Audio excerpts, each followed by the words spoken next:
Hi guys. Now, in the discussion stage in part 3 of the speaking exam, you will often get asked some quite broad questions that you might not necessarily know the answer to straight away. Now, if this happens, it's not a problem. It happens to native speakers all the time. And I'm sure that if you are faced with a challenging question in your own language, you will have developed some strategies that can buy you some time to think and then develop exactly what you want to say. Now in this video, we're going to look at some of the expressions that you can use to do something similar in English. Alright, let's take a look at some of the situations that you might find yourself in when you're faced with a challenging question, and some of the expressions that you can use to buy yourself some thinking time and also to introduce a logical answer in a natural sounding way. 1. The first situation relates to when you don't have much knowledge or experience about the topic that the question relates to. But if you think about it a little bit, you'll probably be able to come up with quite a valid answer. Now, in this situation, you might get a question such as, In what ways can employees be incentivized to do better at work?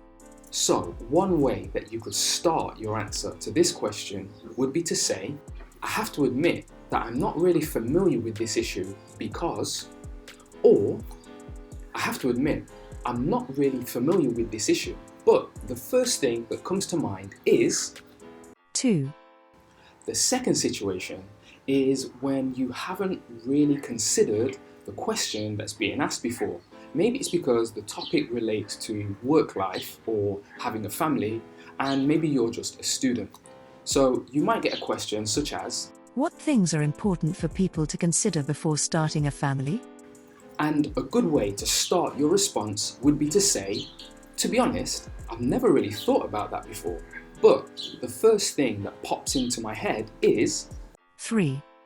The third situation that you might find yourself in is when you're faced with a complex question that you probably have thought about, but you haven't come to a definitive answer on the topic yet.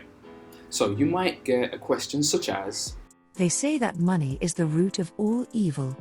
How much truth is there in this? and in this situation, you could start your answer by saying, that's a tricky one because it relates to various issues such as, or that's a tough one. However, speaking from personal experience, 4. the fourth situation relates to a time when you get a question that relates to a topic that you know is important, but you haven't fully formulated your own opinion on it yet. So you could get a question such as, Which group of people do you think are most affected by technological changes? here you could start your answer by saying, this is a really important topic nowadays because. 5.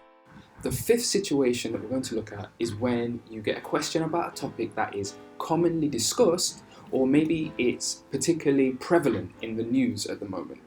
So you might get a question such as, In what ways can people achieve a better work-life balance?